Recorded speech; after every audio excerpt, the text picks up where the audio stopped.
Dear students, approach IAS में आप सबों का स्वागत है। हमने पिछले लेक्चर्स में जो बौद्ध धर्म का 2 पार्ट में हुआ था, उसमें हमने चर्चा किया था पीटी लेवल पे बौद्ध धर्म से संबंधित जितने भी पक्ष हैं। तो मैंने बताया था कि 6ठी शताब्दी BCE का 3 वीडियो आपके सामने होगा। तो उसी थर्ड वीडियो या थर्ड लेक्चर में हम लोग जैन धर्म से संबंधित चीजों का अध्ययन करेंगे। दूसरी बात, मैं यह भी बताने का प्रयास कर रहा हूं, कई बार मैंने बताया भी कि आप कॉपी और पेन लेके बैठे और नोट डाउन करें। ये केवल ऑनलाइन और ये औपचारिकता भर नहीं है, और इसको ना तो आप क्लास से अलग समझने का प्रयास करें। ये जो आप क्लास में पढ़ते हैं ठीक उसी प्रकार से प्रस्तुत करने का प्रयास है। तो कॉपी और पेन वो लेकर बैठे आप। हम लोग सबसे पहले जैन दर्शन के बारे में पढ़ेंगे। देखिए, महावीर का जन्म, मृत्यु, ये सब ये बहुत सिंपल चीज है। आप एनसीईआरटी में पढ़िए इसको। और यहाँ IAS PCS लेवल पर मुझे नहीं लगता है कि ये बताने की चीजें हैं। हाँ, कोई समस्या होगा तो आप पूछिएगा। देखिए, जैन धर्म जो दर्शन है उससे सवाल सबसे अधिक आएंगे, जैन धर्म के अंतर्गत आए भी हैं। देखिए, जैन धर्म के अनुसार संसार का वास्तविक कारण ईश्वर नहीं। वो कहता है जैन धर्म के अनुसार कि जो संसार है वो सत्य से परिपूर्ण है, सार्वभौमिक सत्य है। इसका कारण ईश्वर नहीं है। यही नहीं, ये अनादिकाल से चला आ रहा है। दूसरी ओर जैन दर्शन के अनुसार प्रलय का कोई स्थान नहीं।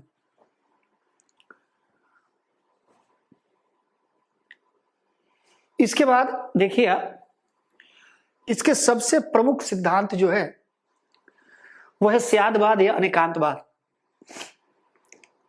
इसको दृष्टिकोण की भिन्नता भी कहते हैं। इसमें हाथी का उदाहरण दिया जाता है सॉरी, कि जैसे एक हाथी को 7 व्यक्ति को जो अंधे थे उन्हें दिया गया कि बताओ कि क्या है। तो किसी ने पैर छुआ तो कहा ये पिलर है, स्तंभ है। पेट छुआ तो दीवार है। कान छुआ तो बोला कि ये पंखा है। अलग अलग प्रकार से सबने उसको परिभाषित करने का प्रयास किया। तो जैन दर्शन भी यही कहता है कि ज्ञान किसी एक दृष्टिकोण से सत्य नहीं है, अपितु 7 प्रकार से किसी भी चीज को परिभाषित किया जा सकता है। इसी को कहा गया स्यादवाद या अनेकांतवाद। कई बार एक शब्द और आएगा, सप्त भंगी नय। अब यहां बहुत ज्यादा डिटेल में नहीं जाना है। अब देखिए, एक सबसे बड़ी चीज है, अभी मैं डायग्राम से बता दूंगा, पहले मैं वर्बली बता दूं। जैन दर्शन कहता है कि कर्म बंधन का कारण, हम जो पहले पूर्व में जो कर्म करते हैं वही मूल कारण है हमारे बंधन का। और कर्म का, और ये जो बंधन क्यों होता है? अज्ञानता के कारण। और इसी अज्ञानता के कारण कर्म का जीव की ओर क्या होता है? आकर्षण होता है। कर्म का जीव की ओर बहाव हो जाता है। और जब आकर्षण होगा कर्म का जीव की ओर, तो उसको क्या कहेंगे? आश्रम। इसे थोड़ा सा समझने की जरूरत, 2-3 टर्म है, ये मैच करने के लिए कभी भी आता है। तो आश्रव का मतलब है कर्म का जीव की ओर आकर्षित होना। दूसरा है कर्म का जब जीव के साथ संयुक्त हो जाता है तो बंधन हो जाता है, और ये बंधन का अंत कैसे होगा?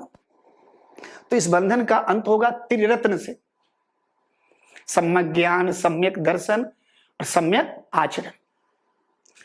ये त्रिरत्न का अनुसरण करने से, जैसे बौद्ध धर्म में क्या था, बुद्ध, संघ, धम्म और संघ, तो यहां पे क्या है, ज्ञान, दर्शन और आचरण। तो जब त्रिरत्न का अनुसरण करने से कर्म का जीव की ओर भाव क्या होता है, रुक जाएगा, उसको क्या कहेंगे, संवर।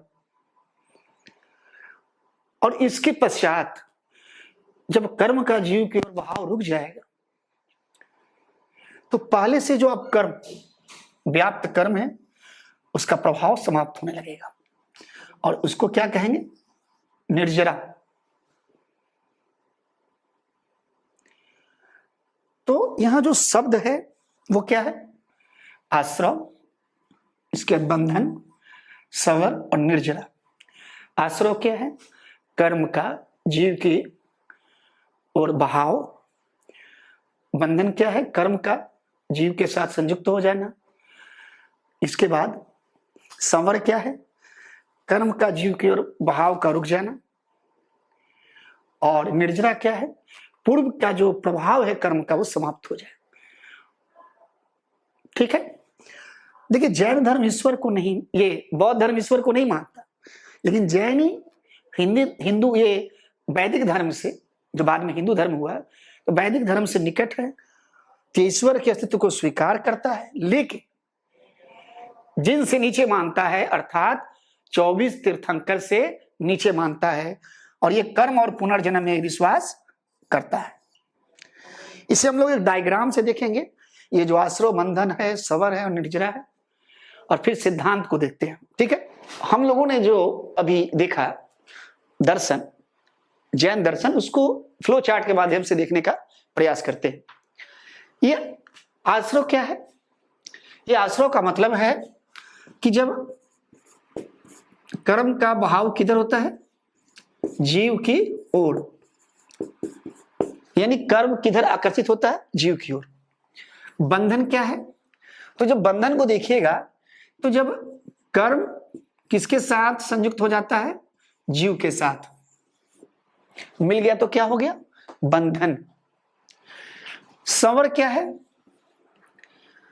कि जब कर्म क्या है, ये जो भाव रुक गया किधर, जीव की ओर, यानी कर्म का जब जीव की ओर भाव रुक जाए तो वो क्या कहलाता है, सवर। सवर कैसे होगा, ये मुमकिन है, संभव है त्रिरत्न के अनुसरण से। अब आप त्रिरत्न बताए थे, सम्यक ज्ञान, दर्शन एवं आचरण, जैन धर्म ये के अनुसार। इसके बाद है निर्जरा। पहले से व्याप्त कर्म का जब प्रभाव समाप्त हो जाता है तो कहलाता है निर्जरा, और इसके बाद व्यक्ति क्या हो जाता है, कैवल्य की प्राप्ति या निर्वाण की प्राप्ति होता है। वह जीवन और मरण के चक्र से मुक्त हो जाता है, और वह अनंत चतुष्टय से युक्त हो जाता है, जैसे अनंत सुख, अनंत वीर, अनंत दर्शन, अनंत ज्ञान। इसके बाद जैन दर्शन के अंतर्गत ये पॉइंट इंपॉर्टेंट है, क्या है भाई, कि ये संसार जो निर्मित हुआ, संसार का जो निर्माण हुआ, वह जीव एवं अजीव के द्वारा। जीव एक चेतन तत्व है, अजीव अचेतन जड़ तत्व है।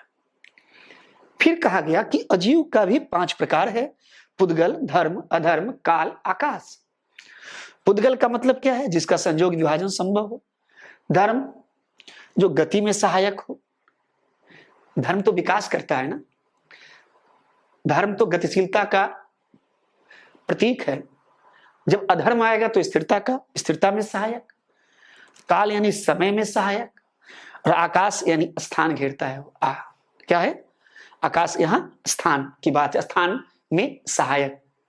अब यहां पे ये है कि जो संसार का निर्माण हुआ वो एक तो है कि जीव और दूसरा अजीव। तो अजीव में कितना है 5, अजीव में 1, यानी इन 6 तत्वों से मिलकर संसार का निर्माण हुआ। ठीक है, अब इसके बाद हम लोग देखेंगे जैन सिद्धांत। अब देखिए यह है जैन सिद्धांत। हम लोग दर्शन देखे थे, जैन सिद्धांत, इससे भी कई प्रश्न आते हैं, बहुत चीज तो आप जानते भी होंगे। यह है पंच महाव्रत। कई चीजें ऐसी है जो दे देगा प्रश्न जब आप देखोगे जैन और बौद्ध का।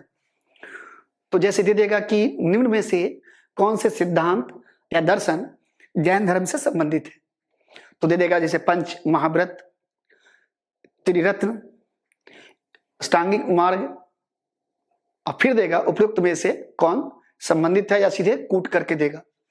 यहां देखना है पंच महाव्रत में 4 जो है ऊपर से, ये चारों जो है आप ये मान के चलो कि पार्श्वनाथ 24 तीर्थंकर जो हुए थे उसमें 23 तीर्थंकर 23वें जो थे वो थे पार्श्वनाथ। तो इन्होंने पहले से ही ये 4 सिद्धांत दिए थे। महावीर स्वामी, महावीर ने जो 24वें तीर्थंकर थे उन्होंने क्या दिया, ये 5वें को ऐड किया, सम्मिलित किया। तो पंच महाव्रत, अहिंसा पता ही है, हिंसा न करना, ये अमृता। कई बार आप सत्य पर कर जाओगे, देखिएगा यूपीएससी शब्द से खेलती है, सुने होंगे आप। कई बार एक ही चीज का कई शब्द होते हैं या एक ही नाम के कई होंगे, तो कई बार 1-2 जानते होंगे आप, कम जगहों पे मिलेगा, वो तीसरा चौथा पूछ देगा। अमृता मतलब होता है झूठ ना बोलना, अगर देखा जाए तो वही है सत्य। तीसरा है अपरिग्रह, संचय न करना। जैन तीर्थंकर, पार्श्वनाथ हो या महावीर, इन लोगों ने संचय करने से भी क्या किया, मना किया। इसके बाद अस्तेय, अस्तेय का मतलब है चोरी ना करना। एक मतलब जो है आप ये कहिए कि सिंपल जो है, सरल शब्दों में, व्यवहारिक दृष्टि से अगर शाब्दिक अर्थ जानने का प्रयास कीजिएगा तो इसका मतलब है बिना अनुमति के किसी अन्य की वस्तुएं ग्रहण नहीं करना। कई बार आप किसी के यहाँ जाते हैं, देखिएगा जब बहुत पढ़े लिखे लोग, शिक्षित जो होते हैं, तो अब जाइएगा तो वहां क्या कीजिए, बिना अनुमति के कुछ छू लीजिए, तो मना करेगा कि आप किससे पूछ के छुए हैं, है ना। ऐसा नहीं कि वो महावीर के जो है या पार्श्वनाथ के अनुयायी है, एक टटसी है। अच्छा, इच्छा भी नहीं करना, बिना अनुमति के किसी के जो वस्तु है उसे ग्रहण न करने की इच्छा क्या है, अस्तेय। ब्रह्मचर्य, देखिए ब्रह्मचर्य जो है वो है कि प्राय स्त्री से, मतलब अपने घर के बाहर वार्तालाप, देखना, संसर्ग करने पर मनाही या प्रतिबंध, यह है ब्रह्मचर्य। तो ये पंच महाव्रत ये गृहस्थों के लिए था, ये क्या नाम है, भिक्षुओं के लिए था। कौन कौन से भिक्षु, जैन भिक्षुओं के लिए था, ठीक है। और जो गृहस्थ है उनके लिए था पंच अनुव्रत, ये सेम था। लेकिन यहां एक चीज क्या है, इसमें क्या थी, थोड़ी सी नरमी थी, लचीलापन। इसमें क्या है, लचीलापन, मतलब जितनी कठोरता के साथ जैन भिक्षुओं को इनका अनुसरण करना पड़ता था, उतनी कठोरता के साथ जो है, जो गृहस्थ जो थे जैनी, उनको करने की जरूरत या आवश्यकता नहीं थी। देखिए वर्ण व्यवस्था का समर्थन, जो भी हिंदू धर्म या वैदिक धर्म से संबंधित है या निकट है, वो वर्ण व्यवस्था का क्या करेगा, वह वर्ण व्यवस्था का समर्थन करेगा। जैसे जैनी जो है वो वैदिक धर्म से निकट है, तो वर्ण व्यवस्था का समर्थन वर्ण, लेकिन जब बौद्ध में आइएगा तो वो निंदा करता है। जाति व्यवस्था का दोनों क्या करेंगे, विरोध करेगा। देखिएगा आर्य समाज वो क्या करते हैं, वर्ण व्यवस्था का समर्थन सेम, लेकिन जाति व्यवस्था का विरोध। गांधी को देखिए, वर्ण व्यवस्था का समर्थन, जाति व्यवस्था का विरोध। पुरोहितवाद, कर्मकांड, इन दोनों का विरोध, जैनी भी करते हैं और बौद्ध। तो ये जो है इंपॉर्टेंट है। इसके बाद आइए, मोक्ष पाने के लिए कर्मकांडीय अनुष्ठान की आवश्यकता नहीं है। मोक्ष पाने के लिए ज्ञान की आवश्यकता है, त्रिरत्न की आवश्यकता है, अनंत चतुष्टय की आवश्यकता है, लेकिन इनकी आवश्यकता नहीं है। अब आइए, युद्ध एवं कृषि दोनों वर्जित जो जैनी है वो ज्यादातर लोकप्रिय किसमें है? व्यापारी वर्ग में लोकप्रिय। जैनी आज भी लोकप्रिय किसमें है? व्यापारी वर्ग में। राजस्थान में देखिएगा, आप चले जाइए कर्नाटक के कुछ क्षेत्रों में, आप चले जाइए महाराष्ट्र के कुछ क्षेत्रों में, गुजरात के क्षेत्रों में, उन क्षेत्रों में जहां व्यापारिक वर्ग है। कृषि क्यों नहीं करते? कृषि न करने का वजह यह है कि कृषि, इनका मानना है कि कृषि में जब हम हल चलाते हैं तो बहुत सारे जीव जो है उनकी हत्या हो जाती है, और ये बहुत कठोरता के साथ पालन किस पे करते हैं? इस पे।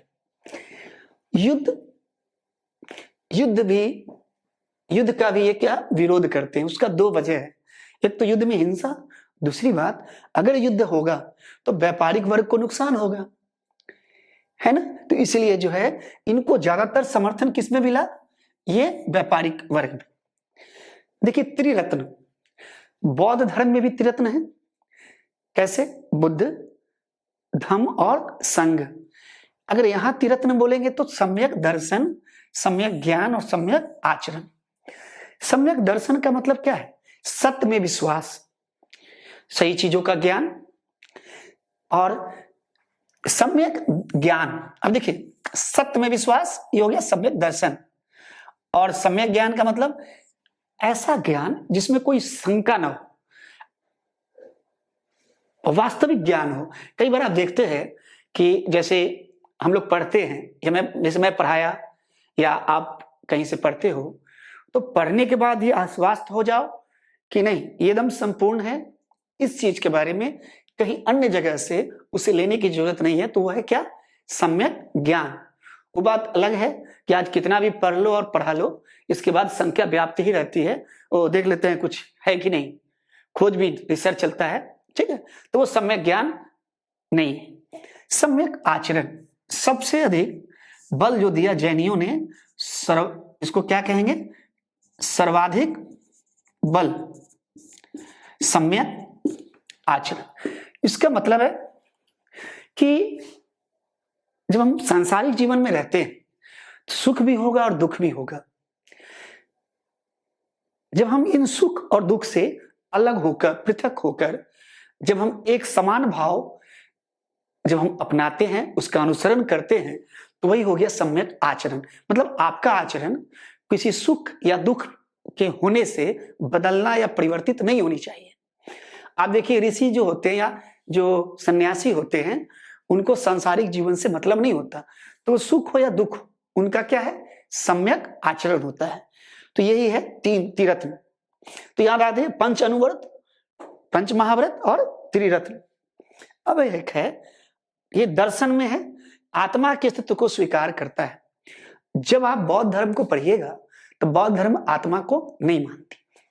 आईएएस में आ भी चुका है, मुझे याद आया, मैं सोचा कि चलो बताया होगा, फिर ही बता दे रहे हैं। जैनी जो है कहता है कण कण में आत्मा का निवास है, चाहे वो नदी, सागर, पहाड़, किसी भी जीव, पेड़, पौधे, सब जगह सर्वव्यापी है आत्मा, ठीक है। इसके बाद अभी हम लोग देखते हैं दर्शन और सिद्धांत के बाद जो सर्वाधिक महत्वपूर्ण पक्ष है, आइए इसमें सवाल आए भी हैं, वो है इनका जो संप्रदाय है, ये दिगंबर श्वेतंबर, और इसके बाद जो दोनों के अलग अलग समुदाय उत्पन्न हुए। देखिए श्वेतंबर और दिगंबर आपको पता होगा।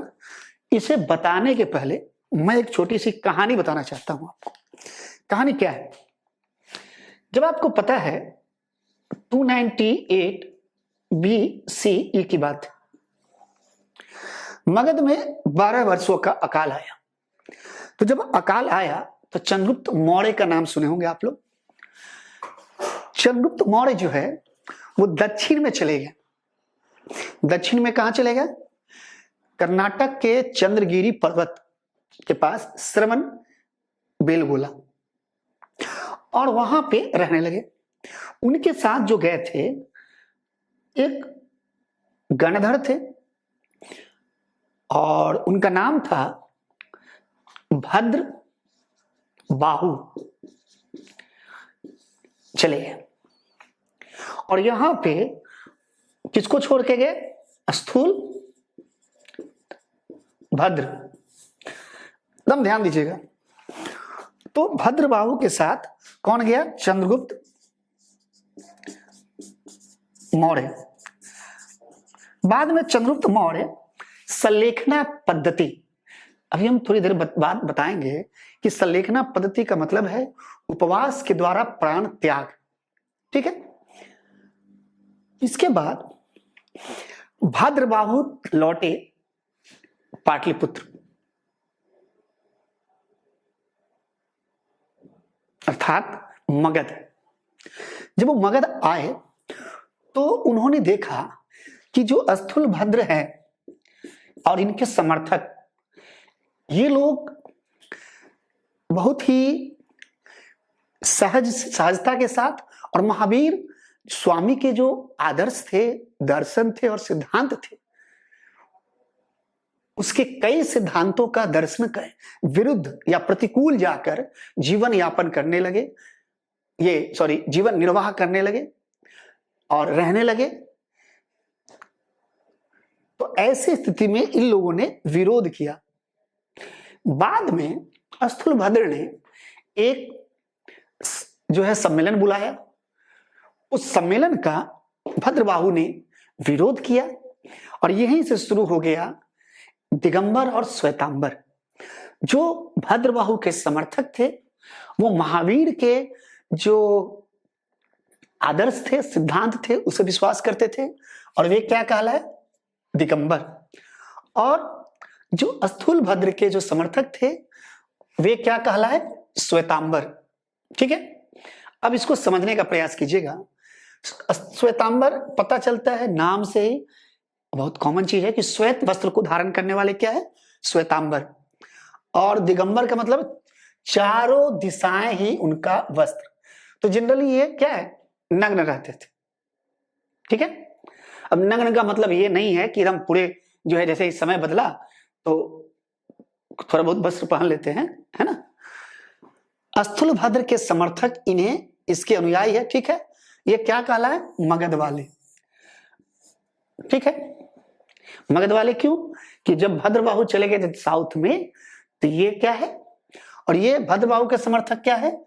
जनरली दक्षिण वाले, मतलब एक कहा जाता है, एक सिंपली। अब देखिए एक शब्द आएगा, इसके पूरी सादानीय है ना, कई जगह पूरा साधनीय भी मिलेगा आपको।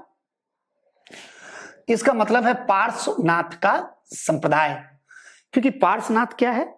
श्वेत वस्त्र धारण करने पर बल देते थे। इसको सचेलकत्व भी कहते हैं। सचेलकत्व क्यों? वस्त्र सहित शब्द देखिएगा, कई बार दे देगा संप्रदाय, उधर शब्द मिलान करने के लिए, तो सचेलकत्व इसको कहते हैं जीवंत स्वामी, यानी महावीर का संप्रदाय, क्योंकि महावीर ने वस्त्र का त्याग कर दिया था। अब आइए, जहां श्वेतांबर जो है भोजन को आवश्यक मानता है भिक्षुओं के लिए, वहीं पर दिगंबर क्या करता है? भोजन आवश्यक नहीं। इसके बाद श्वेतांबर क्या मानता है? 19वें तीर्थंकर मल्लीनाथ क्या थे? एक स्त्री थी, पता है ना, 24 तीर्थंकर हुए थे। ये मानते हैं कि मल्लीनाथ एक पुरुष थे, यानी दिगंबर मल्लीनाथ को स्त्री न मानकर एक पुरुष मानते हैं। इसके बाद 2-3 पॉइंट और है, देखते हैं अभी। ठीक है। ये सबको नोट जरूर कर लिया कीजिए। ठीक है। श्वेतांबर क्या मानता है? 6 पॉइंट देखिएगा। श्वेतांबर मानता है कि महावीर स्वामी का विवाह हुआ था और इनसे एक पुत्री हुई थी। श्वेतांबर, ऐसा उनकी मान्यता है। लेकिन जब दिगंबर आइएगा तो दिगंबर यह मानते हैं कि महावीर स्वामी अविवाहित थे। एक और चीज है जो बहुत इंपॉर्टेंट है ये चीज, और ये इंपॉर्टेंट इसलिए है कि इसमें कुछ शब्द हैं, जैसे देखिएगा, इस संप्रदाय में वनवासी मुनियों को संवेगी तथा मठवासी मुनियों को जति या श्री पूज्य कहा जाता है। मठ में जो रहते हैं मुनि उसको जति या श्री पूज्य, और वन में जो मुनि रहते हैं उसको कहते हैं संवेगी। जब आइएगा दिगंबर, तो यहां तो घूमते रहते हैं, इनको कहते हैं चैत्यवासी या भट्टारक। ठीक है, चैत्यवासी है। तो कभी स्टेटमेंट अगर दे दिया कि जो है दिगंबर मुनियों को निम्न में से क्या कहते हैं, या मान लिया जाए मैच करने के लिए आ गया भट्टारक के आगे श्वेतांबर मुनि या दिगंबर मुनि, तो मानिएगा यहाँ क्या चैत्यवासी भट्टारक जो है वो दिगंबर मुनि है। आगम, ये जनरली श्वेतांबर संप्रदाय जो है स्थूलभद्र के नेतृत्व में आगमों की रचना हुई थी। इन्हें दिगंबर जो है नहीं मानते, उसे विश्वास नहीं करते। अब देखिए श्वेतांबर संप्रदाय में जो नेक्स्ट है और दिगंबर में अंतर, श्वेतांबर यह मानता है कि इसी जीवन में स्त्रियां निर्वाण के अधिकारी, यानी श्वेतांबर जो है का मानना है कि स्त्री भी अपने जो है निर्वाण की अधिकारिणी है, यानी अधिकार प्राप्त कर सकती है, वो निर्वाण प्राप्त कर सकती है। जबकि दिगंबर जो है वह जो है यह मानते हैं कि स्त्रियों को निर्वाण संभव नहीं, अर्थात इसको ऐसे ही बोल सकते हैं स्त्री मुक्ति निषेध, मतलब ये लोग स्त्री को जो है मुक्ति के जो है ये लोग निषेध करते, विरोध करते हैं। अब देखिए श्वेतांबर का जो ये श्वेतांबरों में संथारा प्रचलित है। संथारा क्या है? उपवास द्वारा प्राण त्याग। इसको मैं डिटेल से बताऊंगा बाद में। और दिगंबर में जो है संलेखना, ये भी सेम है। आपको याद होगा जब आप पढ़ोगे एंसेंट, कई लोग जानते होंगे कि जब चंद्रगुप्त मौर्य जो है जब दक्षिण भारत में गए थे तो चंद्रगिरी पर्वत पे और सर्वमेलगोला के पास उन्होंने संलेखना पद्धति के द्वारा प्राण त्यागा था, यानी उपवास द्वारा प्राण का त्याग करना। तो श्वेतांबर में क्या है? संथारा। दिगंबर में क्या है? संलेखना। इसके बाद देखिए श्वेतांबर का जो मुख्य केंद्र है वह है गिरनार, बल्लवी, मथुरा। सबसे मेन केंद्र कौन है? गिरनार। और दिगंबर का मेन केंद्र क्या है? कर्नाटक और पुंडवर्धन। पुंडवर्धन कहाँ है? पश्चिम बंगाल। तो ये जो है अंतर है। इसके बाद फिर हम लोग आगे देखते हैं। अब हम लोग जैन संप्रदाय देखेंगे। ठीक है, देखिए जैन संप्रदाय बौद्ध संप्रदाय की भांति बहुत महत्वपूर्ण है, और इसकी महत्वपूर्ण इसलिए भी जो है महत्ता बढ़ जाती है कि एक तो आपको सब जगह स्रोत नहीं उपलब्ध है, और जो है भी बहुत कंफ्यूजन है। तीसरी चीज ये है कि ये देखिए इसका जो 13 पंथ है वो 13 पंथ दिगंबर में भी है। तो कभी भी अगर ये आएगा कि 13 पंथ किसका, ये तो आएगा ना यूपीएससी के अंतर्गत, क्योंकि 13 पंथ जो है दोनों में है, ये दिगंबर और ये श्वेतांबर में। हालांकि दोनों में कुछ अंतर है, वो हम लोग देखेंगे बाद में जाकर। और एक यापनीय संप्रदाय है। ये जो यापनीय संप्रदाय है ये पश्चिमी कर्नाटक में, जो अब लुप्त हो चुका है लगभग। इसमें श्वेतांबर संप्रदाय के विचारधारा के स्तर पे जो तत्व है उसको शामिल किया गया है, और दिगंबर संप्रदाय के जो व्यवहारिक पक्ष है इसको लिया गया है। फिर भी थोड़ा बहुत हम लोग उसको देखने का प्रयास करेंगे। अब जो है श्वेतांबर में है मूर्ति पूजक, स्थानकवासी, ढूंढिया भी कहते हैं जिसको।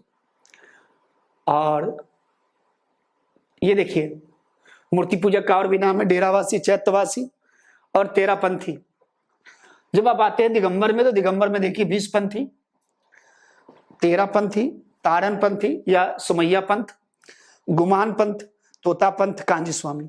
ये जो आप देखोगे 3, इसकी उपलब्धता भी स्रोत की बहुत कम होगा, बहुत कम जगह मिलेगा। लेकिन चूंकि है तो इसलिए भविष्य में यूपीएससी यहां से भी सवाल पूछ सकता है। दूसरी बात, इन तीनों के बारे में थोड़ा जो है डिटेल से और डिटेल का मतलब महत्वपूर्ण तथ्यों को जानने का प्रयास करेंगे।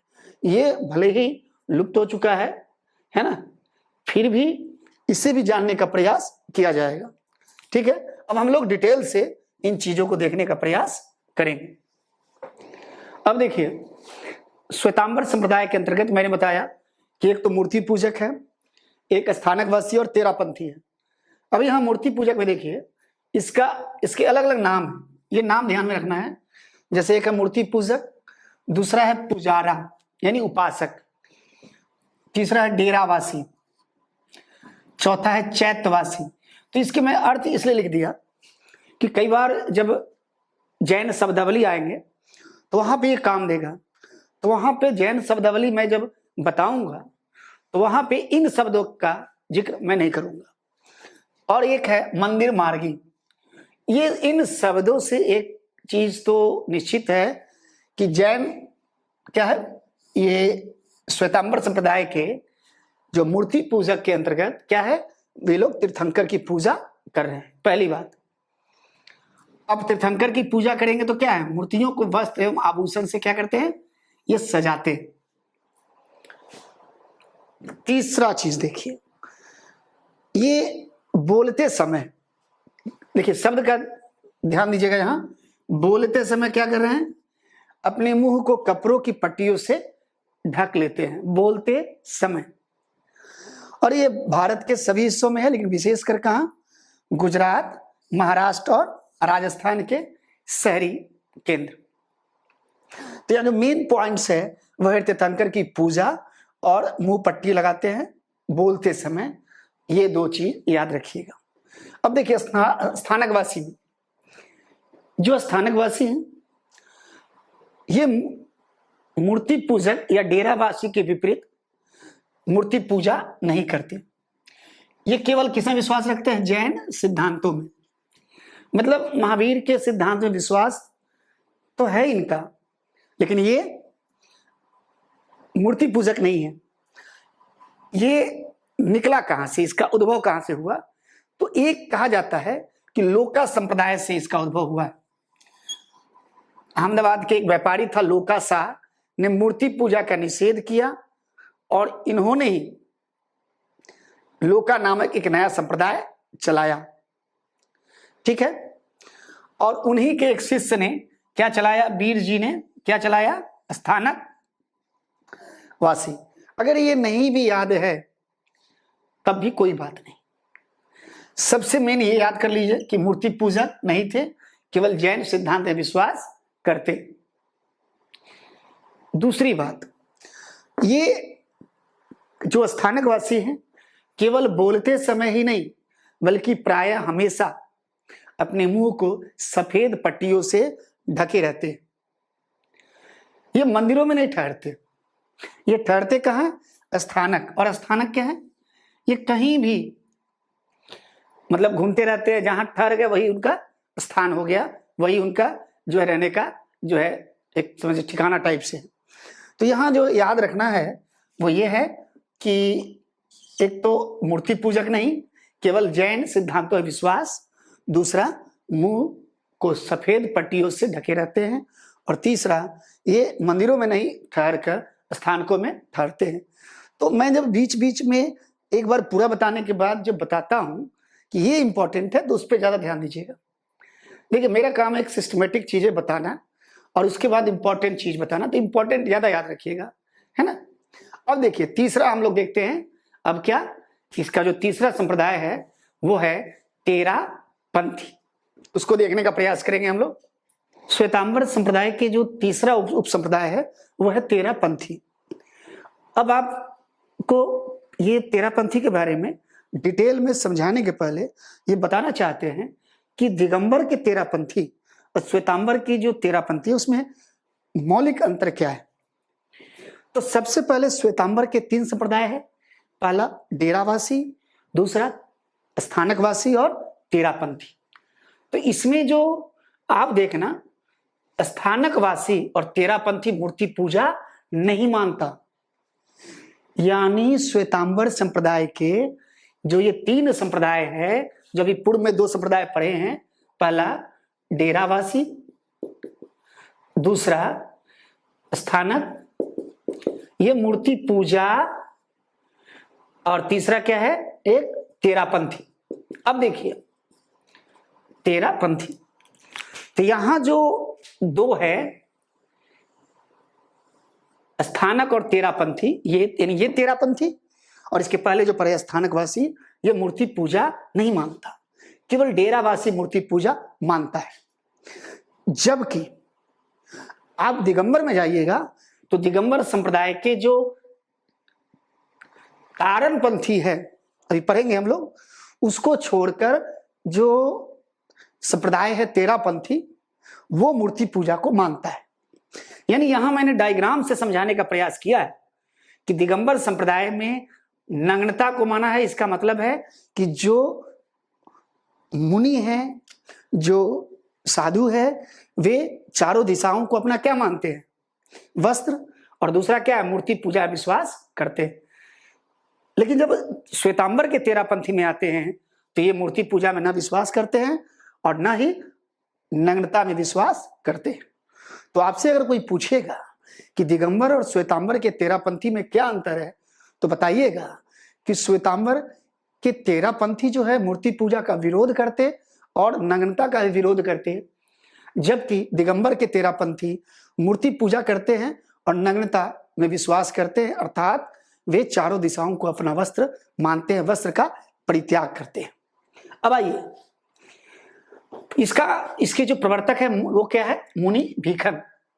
मुनि भीखन यानी भिक्षु स्वामी। प्रारंभ में ये स्थानकवासी थे, लेकिन बाद में क्या हो गया, बाद में ये जो है तेरापंथी समुदाय के वो हो गए। इसके बाद देखिएगा, ये आचार्य रघुनाथ जी के शिष्य है। अगर ये नहीं भी याद है तो कोई बात नहीं, ये पॉइंट ठीक है कि स्थानकवासी थे शुरू में। देखिए, छवि उपासना नहीं करते, यानी मूर्ति पूजा नहीं करते। छवि उपासना की जगह आप ये भी बता सकते हैं मूर्ति पूजा नहीं, तो क्या करते हैं, बुद्ध की आध्यात्मिक जो शिक्षा है उस पर ध्यान देते हैं और सरल जीवन और उच्च सोच में विश्वास करते हैं। यानी सिंप्लिसिटी में, सरलता में विश्वास करते हैं, सच्चारिता में विश्वास करते हैं और जो है आध्यात्मिक शिक्षाओं पर विश्वास करते हैं। और जीव हत्या से बचने के लिए इनका मानना है कि हर जगह जो क्या है, जीव है, तो अगर हम मुंह खोलते हैं, बोलते हैं, तो जीव हमारे अंदर प्रवेश करेगा। ऐसी परिस्थिति में जो तेरापंथी के लोग हैं, अर्थात जो इनके भिक्षु हैं, वे लोग क्या करते हैं, अपने मुंह को कपड़ों से ढक लेते हैं। तो ये मेन है। इसमें सबसे मेन क्या है, मुनि भिक्षण। दूसरा मेन क्या है, मूर्ति पूजा नहीं। तीसरा क्या है, हमेशा मुंह पर कपड़े जो है उसे ढके रहते हैं। अब आइए, ये राजस्थान के कुछ हिस्सों में क्या है, लोकप्रिय है। फिर मैंने ये नोट करके समझा दिया। अब हम लोग आगे देखेंगे क्या, दिगंबर संप्रदाय के अंतर्गत उप संप्रदाय, और वहां हम लोग कुछ नए चीजों को भी देखने का प्रयास करेंगे। ठीक है। अब देखिए, मैंने पहले ही बताया था आपको कि जो तेरापंथी समुदाय है वो न केवल श्वेतांबर में है अपितु दिगंबर में भी है। अंतर भी बताए थे। दोनों में मेन अंतर ये है कि यहाँ जो है मूर्ति पूजा हो रहा है, और जो श्वेतांबर संप्रदाय की जो तेरापंथी है वहां मूर्ति पूजा नहीं है, तो मेन अंतर है। और दूसरा जो बताए ही थे कि वस्त्र को लेकर है। अब देखिए, ये जो तेरापंथी समुदाय है, इसकी उत्पत्ति जो हुई थी, वो मूल कारण है उत्पत्ति का दिगंबर संप्रदाय में, वो यह है कि 20 पंथी में भट्टारक था। तीर्थंकर के साथ साथ भट्टारकों की पूजा होने लगी, क्षेत्रपाल की पूजा होने लगी, और बाहरी जो धार्मिक प्रथाएं हैं जैसे यक्ष, यक्षिणी, ये सब का भी जो है समावेश हो गया था। इसके विरोध में जो है तेरापंथी संप्रदाय की स्थापना किया गया। एक और चीज था यहाँ पे, जो सबसे मूल कारण था कि इसके जो यहां पूजा हो रहा है किसकी, केवल तीर्थंकर की। एक तो बाह्य पूजा नहीं हो रहा है, क्षेत्रपाल, भट्टारक वगैरह साधु मुनियों की नहीं, और यक्ष यक्षिणी का नहीं जैसे वहां। दूसरा अंतर यह है कि जब आप देखिएगा कि 20 पंथी में क्या होता है, सूखे विकल्प के साथ साथ गीले विकल्प, गीले विकल्प का मतलब ये समझ लीजिए कि फूल फल वगैरह जो है ये सब। यहां क्या है, केवल सूखे विकल्प। क्या लिखा है, फल फूल जैसे विकल्पों से नहीं। आप यहां ऐसे भी कह सकते हैं, गीले विकल्पों से नहीं। कैसे, अक्षत, चावल, लौंग, खजूर, सूखा नारियल, इस सबसे कर रहा है, सूखे विकल्पों से। तो सबसे माइनर जो अंतर है, जो है ये, सॉरी मेजर अंतर जो है वो क्या है, यहां पे देखिएगा वो ये है। इसके बाद देखिएगा, यहां अष्टद्रव्य की पूजा कर रहे हैं, लेकिन धूप या दीपक का प्रयोग नहीं करते हैं, आरती नहीं करते, भट्टारक की पूजा नहीं करते, खड़े होकर पूजा करते हैं। वहां क्या था, 20 पंथी में बैठकर पूजा कर रहे हैं, रात्रि में पूजा नहीं करना और प्रसाद का वितरण नहीं करना, ये बहुत इंपॉर्टेंट है। अन्य विशेषताएं देखिए, ये ऐसे पॉइंट्स हैं जो आने वाले 5 साल 10 साल, ये मतलब क्या आते, मैंने पहले ही बताया आपको, एग्जाम का मतलब, ज्ञान का मतलब ये नहीं होता। पहले कभी श्वेतांबर दिगंबर से चीजें आगे नहीं बढ़ती थी, अब इसके अंदर जा रहे हैं तो ये सब जो है आएगा। इसके प्रवर्तक कौन है, बनारसी दास पंडित, और मेन केंद्र कहां पे है, कर्नाटक और महाराष्ट्र के जो मेन मूल केंद्र हैं इसके, वहां।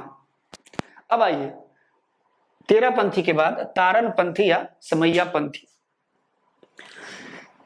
ठीक है, ये जो पंथ है, इस पंथ का जो मेन जो है वो किसके विरोध में हुआ, ये इस पंथ का मेन विरोध हुआ मूर्ति पूजा को लेकर। ठीक है, ये पूजा तो करते हैं, ऐसा नहीं पूजा नहीं कर रहे हैं, ये तीर्थंकरों के पूजा कर रहे हैं, नो डाउट। लेकिन ये पूजा कैसे करते हैं, पूजा में फल फूल का अर्पण नहीं करते। एकदम ध्यान देने वाली चीज है कि एक तो मूर्ति पूजा नहीं, ये किस पे बल देते हैं, आध्यात्मिक मूल्य, सिद्धांत, धार्मिक ज्ञान पर ज्यादा बल, जैन धर्म के सिद्धांतों पर बल। पूजा कर रहे हैं, लेकिन कैसे कर रहे हैं, फल फूल का प्रयोग नहीं, एक बहुत इंपॉर्टेंट चीज। दूसरी बात क्या है कि ये जो है, इसमें ना केवल जैन धर्म के मुख्य ग्रंथों का अध्ययन किया जाता है, अपितु तरण स्वामी जो इनके प्रवर्तक थे, उन्होंने जो ग्रंथ लिखे उसका भी अध्ययन किया जाता है, एक बहुत इंपॉर्टेंट चीज। एक और अंतर है यहां कि इसमें बाहरी जो है प्रथाओं की अनुपस्थिति है। जैसे आप देखिएगा 20 पंथी में क्या था, बाह्य प्रथाएं आ गई, यक्ष यक्षिणी भैरव, यहां पे ये सब आपको नहीं मिलेगा। इसके मूल केंद्र कहां है, मध्य प्रदेश और राजस्थान। ठीक है, और इनका तारनपंथी का जो सबसे मेन तीर्थ स्थल है वो मल्हारगढ़ है ग्वालियर के पास, वहां पे जो है ना, ये है। तो ये जो है, और इसके जो मेन है लक्षण है, मैंने इसको शॉर्ट में कर दिया। ठीक है, ये इंपॉर्टेंट है, इसको जो है ध्यान दीजिएगा। ठीक है, अब इसके बाद जो है 3 जो है छोटे छोटे संप्रदाय हैं इसी का, दिगंबर संप्रदाय का, उसको हम लोग देखने का प्रयास करते हैं।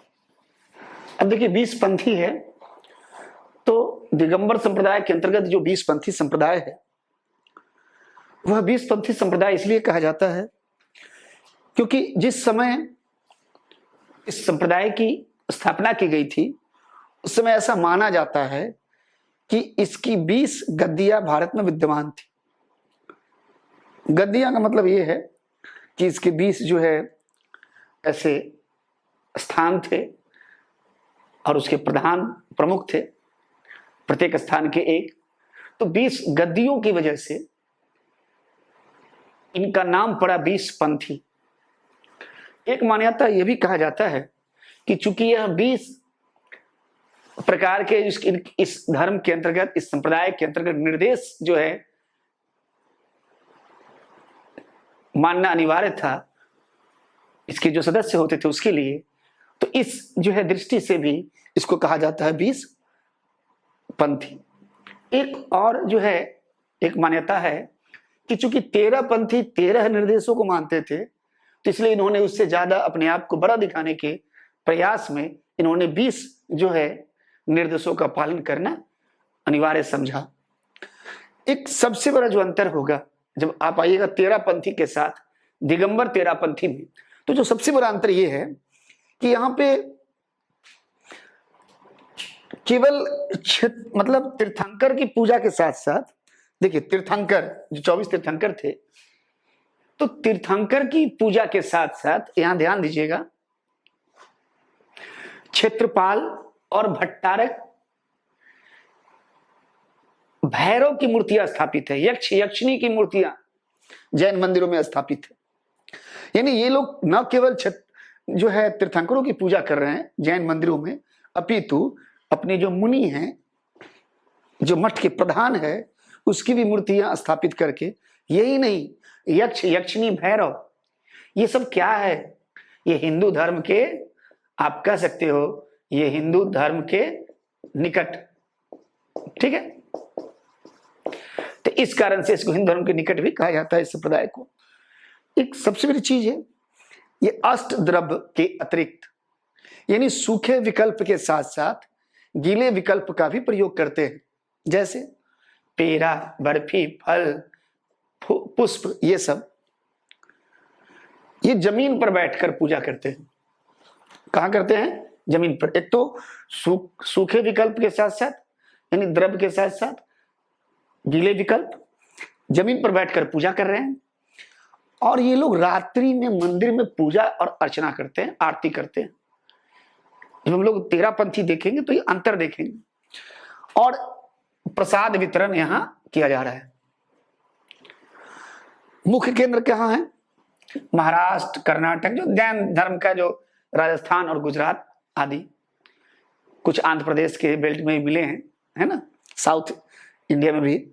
यहां जो शब्द है तीर्थंकर, मतलब पता ही है, जो है केवली, जिन, विजेता, भट्टारक धर्म या प्रधान या मठ का हेड, क्षेत्रपाल मुनि होते थे, जैन मुनि, जो जैन धर्म को आगे ले जाने का कार्य करते थे। तो ये जो शब्द है ये बहुत इंपॉर्टेंट है, जब मैं पढ़ाऊं तो इसको भी दिमाग में रखने का कार्य करें, ठीक है। अब हम लोग देखेंगे इसके आगे तेरापंथी, ठीक है, तेरापंथी। अब देखिए गुमान पंथी, इसको गुमान पंथ भी कहते हैं और गुमान पंथी। इसकी भी उत्पत्ति कब हुई? 18वीं शताब्दी में। ये नाम से ही पता चलता है कि पंडित गुमानी या गुमानी राय, प्रवर्तक वगैरह बहुत रेयर जो है चांस से पूछेगा, है ना। अब देखिए इस संप्रदाय का जो मेन विशेषता है वो क्या है कि पवित्र ज्योति या आरती अर्पित करना हिंसा का कार्य है। क्यों? क्योंकि ये मानते हैं कि अगर हम ज्योति करें, आरती करें, तो उसमें क्या होगा कि उससे कीड़े जो है मर जाएंगे। इसका मतलब क्या? हिंसा है। इसलिए ये लोग क्या करते हैं, जैसे जैन मंदिर में गए तो केवल छवि का दर्शन करते हैं, केवल मंदिर का क्या है, मंदिर में मूर्ति देखते हैं तीर्थंकरों की, और देखने के बाद क्या करते हैं ये लोग, वापस चले जाते हैं प्रे करके। ये एक तो क्या है कि ना तो ये लोग जो है ज्योति अर्पित करते हैं और ना तो कोई अनुष्ठान वगैरह ज्यादा कुछ नहीं करते। एक और चीज है, प्रसाद वितरण भी नहीं होता। गुमानी पंथी में प्रसाद वितरण भी नहीं है। ये राजस्थान के कुछ हिस्सों में प्रचलित है। देखिए मेजर तो वही तीन है, 20 पंथी, दूसरा तेरापंथी, तीसरा तारण पंथी। लेकिन ये भी जो है उपसंप्रदाय है, कभी आईएएस में जो है ये पूछ सकता है बेसिक चीज। अब तोता पंथी, ये क्या था कि 20 पंथी और 13 पंथी के जो कुछ विशेषताएं थी, अब उतना डिप में नहीं जाना है कि क्या क्या विशेषताएं थी जो दोनों को मिलाकर तोता पंथी की स्थापना की गई, इतना नहीं पूछेगा।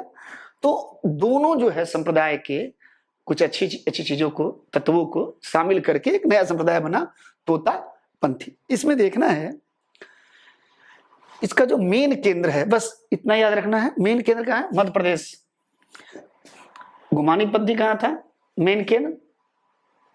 राजस्थान, यह है मध्य प्रदेश। अब तीसरा है कांजी पंथ। अब देखिए कांजी पंथ क्या है? कांजी स्वामी प्रवर्तक थे। ये पहले श्वेतांबर थे, लेकिन बाद में क्या हो गए? दिगंबर के अनुयायी हो गए। और ये जो काजी पंथ है, इसका जो मूल रूप से जो बल जो है या मुख्य रूप से जो बल दिया जाता है वो किस पे दिया जाता है? ये अनुष्ठानिक पक्ष, पूजा अर्चना, इस पे ना देकर ज्यादा ज्यादा दिया जाता है किस पे? जो है वो आध्यात्मिक और इसके सैद्धांतिक पक्ष पर। ये जो है बहुत ज्यादा जो है महत्वपूर्ण है। एक और चीज है, ये शिक्षित जैनियों के बीच ज्यादा लोकप्रिय है, विशेषकर उत्तर भारत में। एक और महत्वपूर्ण चीज आप देखिएगा, इसके मठ भारत के बाहर है, लंदन, नैरोबी जैसे जगहों पर है, केन्या की राजधानी है। तो इसमें जो अगर याद करने का चीज है कि पहले कान्जी स्वामी श्वेतांबर थे, बाद में क्या हो गए? दिगंबर। इसके बाद जो है ये अनुष्ठान पे बल ना देकर आध्यात्मिक और सैद्धांतिक पक्ष पे ज्यादा बल देते हैं, ठीक है, और शिक्षित लोगों के बीच ज्यादा, जैनियों के बीच ज्यादा लोकप्रिय है। इसके बाद हम लोग देखेंगे दिगंबर और श्वेतांबर से इतर एक ऐसा संप्रदाय जो अब लुप्त हो चुका है, ठीक है, यापनीय संप्रदाय। अब देखिए यापनीय संप्रदाय, देखिएगा ये बहुत कम उल्लेख मिलेगा आपको। उसका मूल कारण यह है कि जो यापनीय संप्रदाय है वो अब क्या हो गया है? विलुप्त हो चुका है। ये पश्चिमी कर्नाटक, हो सकता है दक्षिण भारत भी आ जाए आपको, है ना, कर्नाटक के क्षेत्र में एक जैन संप्रदाय जो अब विलुप्त हो चुका है। प्रवर्तक कौन है? श्री कलश, एक श्वेतांबर साधु। तो इसमें क्या है? श्वेतांबर और दिगंबर, आप ऐसे भी कह सकते हो, श्वेतांबर प्लस दिगंबर, ये दोनों के क्या है? इसमें विशेषताएं समाहित है। दिगंबरों के व्यवहारिक समानताओं, देखिएगा व्यवहारिक पक्ष जो दिगंबर के हैं वो, और श्वेतांबर संप्रदाय के वैचारिक समानताओं, जो वैचारिक जो विचार है उसको क्या किया इन्होंने? समाहित कर लिया है। यानी दिगंबर के व्यवहारिक पक्ष और श्वेतांबर के जो है वैचारिक पक्ष को शामिल कर लिया। इसको जो संरक्षण दिया कदम, राजपूत और दूसरे जो वंश थे प्राचीन भारत में, उन्होंने इनको संरक्षण दिया। इन्होंने धर्म के साथ साथ साधु संतों को भी, जो जैन धर्म से संबंधित थे, उनको भी संरक्षण देने का कार्य किया। ये जो मुनि जो है इनके नग्न रहते थे, इसका मतलब क्या है? दिगंबर की विशेषताएं। अच्छा, मोर पंखों की पिच्छी, देखते होंगे जब छोटे रहते हैं हम लोग तो क्या करते हैं? मोर पंख को रख लेते हैं, वो जो है पेज के जो है अंदर। हमारे यहाँ भी जो दिवाली के समय होते हैं उत्सव, उसमें मोर पंख का प्रयोग किया जाता है। और देखिए हाथ में ही क्या करते हैं? ये भोजन करते हैं। इसके एक बहुत बड़े अनुयायी है, नाम क्या है? शाकटायन, शाकटायन पाल्यकृति। उन्होंने अमोघ वृत्ति की रचना की, ये बहुत इंपॉर्टेंट है, ठीक है। तो मैंने जितने भी संप्रदाय आपको बताया उसमें से याद रखिएगा, एक समस्या आपको होती है जब आप पढ़ते हो तो मटेरियल के स्तर पे। तो मेरा क्लास के अंदर भी और अभी भी यही प्रयास है कि जब भी आप अध्ययन करो तो आपको जो है कहीं भटकने की जरूरत ना हो। आप जब कोचिंग आते हो, जब आप मिलते हो टीचर से अपने, तो उस समय एक यही होता है कि मैं आपको गाइड करूंगा, तो गाइड कैसे करूंगा? तो इसी रूप में करूंगा कि आपको ज्यादा भटकना नहीं है। और मैं जब बोलूं, जब जहां जहां मैं बताऊं कि ये इंपॉर्टेंट है, ये इंपॉर्टेंट है, वहां ज्यादा फोकस करना है, ठीक है। बाकी क्या है, अभी हम लोग और देखेंगे जैन धर्म को, मैं बीच में इसलिए बता रहा हूं।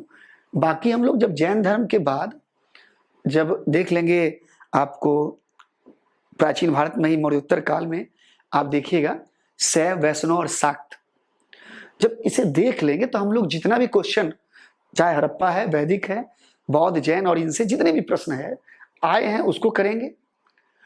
और एक लेक्चर में नए क्वेश्चन मेरे तरफ से वो होगा। फिर हम लोग पढ़ेंगे भक्ति और सूफी, ठीक है। अब हम लोग जो है अब आगे देखते हैं कि इनकी जैन संगति, और इसके बाद हम लोग देखेंगे जैन साहित्य, ठीक है। अब देखिए जैन साहित्य, अब यहां दो चीज याद रखना है जैन साहित्य में।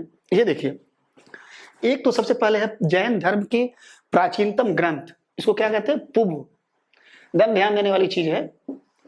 और दूसरा है कि जैन साहित्य, जब पुब आएगा तो पुब का मतलब क्या है कि जैन के प्राचीनतम ग्रंथ, ग्रंथ की बात कर रहे हैं पुब, और साहित्य और आगम क्या है, जैन साहित्य को होलिस्टिक रूप से कहा जाता है आगम।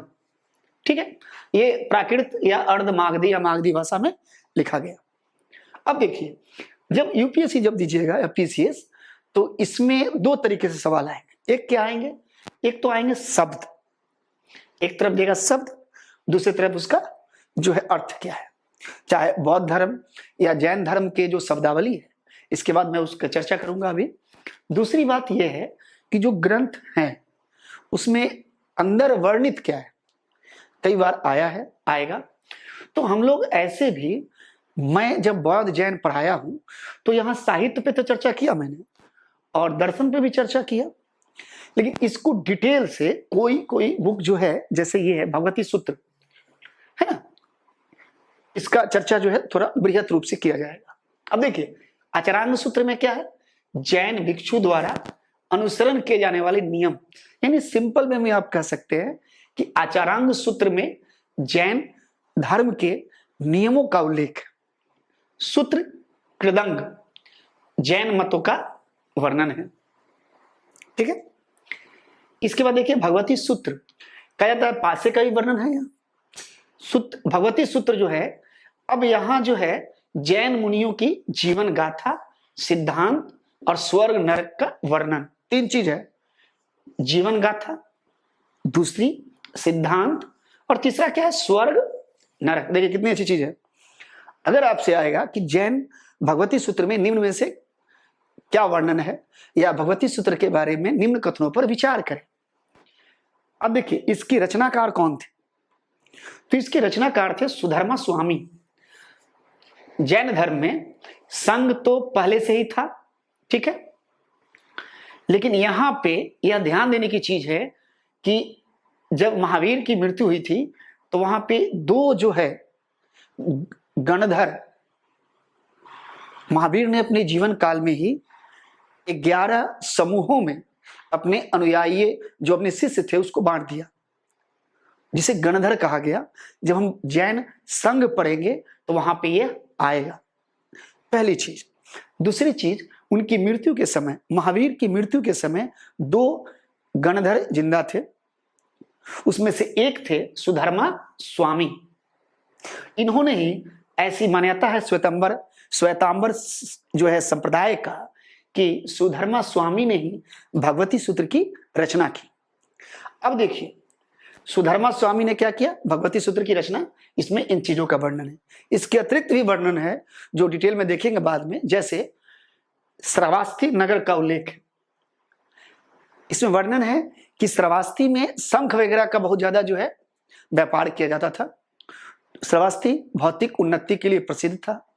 इसमें यह भी वर्णन है कि मखली पुत्र गोसाल महावीर के शिष्य थे, आजीवक संप्रदाय के। फिर हम लोग देखेंगे उबास गदसाव। देखिए, ये देखिए इसमें क्या वर्णन है, 10 जैन व्यापारियों का वर्णन है, और यह वर्णन है कि इन्होंने किस प्रकार से जैन धर्म के नियमों का अनुसरण करके कैवल्य की प्राप्ति किया। अब है कल्पसूत्र भद्रबाहु, वही भद्रबाहु जिन्होंने दिगंबर संप्रदाय को जो है, जब वो 12 वर्ष के बाद जब अकाल जब आ गया था तो ये दक्षिण भारत गए थे, फिर दोबारा आए जब मगध में, तो इन्होंने इसका जो है प्रतिपादन किया। और दिगंबर जो है एक पुस्तक है कल्पसूत्र। इसके बाद प्रशिष्ट पर्वन हेमचंद, ये भी जैनी थे, है ना, चालुक्य जो थे उनके यहां। इसके बाद देखिए न्याय धम्म कहा महावीर की शिक्षा है। तो ये सारा जो है ये आपसे इससे ज्यादा जो है नहीं आएगा, जो आएगा मैंने बताया भी है, वो भगवती सूत्र के बारे में आएगा। ठीक, उसमें अगर आप श्रावस्ती का याद रखिएगा, श्रावस्ती, और दूसरा अगर याद रखिएगा गोसाल, तो आपका काम हो जाएगा, मकलीपुत्र गोसाल।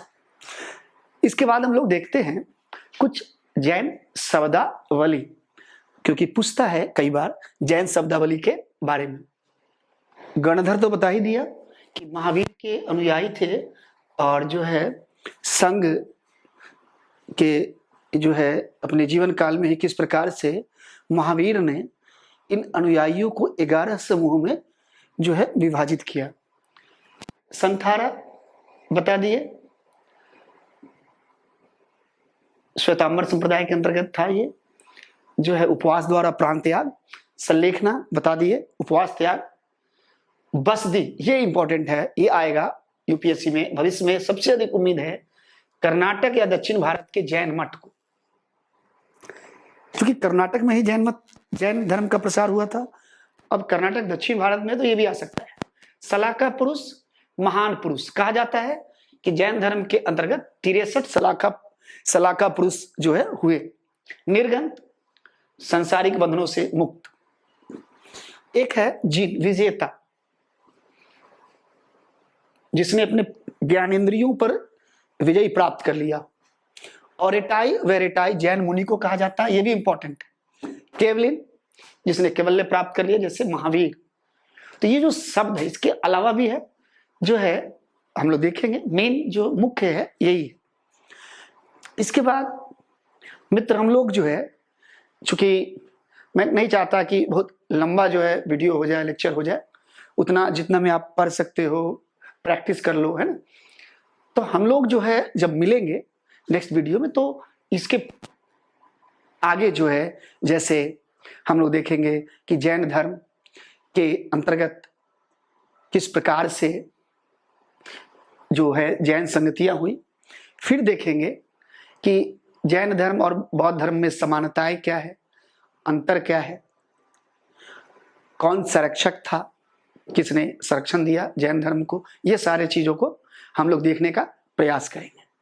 ठीक है, मेरा एक सुझाव है कि जो मैंने कराया उसको आप लिखिए, नोट डाउन कीजिए, इसको 2-3 बार पढ़ने का प्रयास करें और एनसीईआरटी एक बार रिवाइज कर ले। अगर नहीं ले गए हैं तो कोई बात नहीं, घर पे, चूंकि बहुत सारे बच्चे जो है अभी अपने जो है ये दिल्ली से दूर, या कई बच्चे ऐसे हैं दुकान बंद होने की वजह से जो न्यू कमर होंगे, शुरुआत किए होंगे, उन्हें जो है एनसीईआरटी नहीं होगा। तो कोशिश करें कि अगर डाउनलोड हो जाए पीडीएफ फॉर्म में तो आप उसको देख लेने का कष्ट करें। बाकी अगर कोई समस्या है तो आप पूछने का प्रयास भी करें, किसी प्रकार की समस्या है। और मैंने पहले ही बताया कि जैसे ही जैन धर्म का पार्ट 2 हो जाएगा और शैव, वैष्णव और शाक्त धर्म, तो हम लोग पूरी चर्चा करेंगे प्रीवियस साल के प्रश्नों पर। धन्यवाद।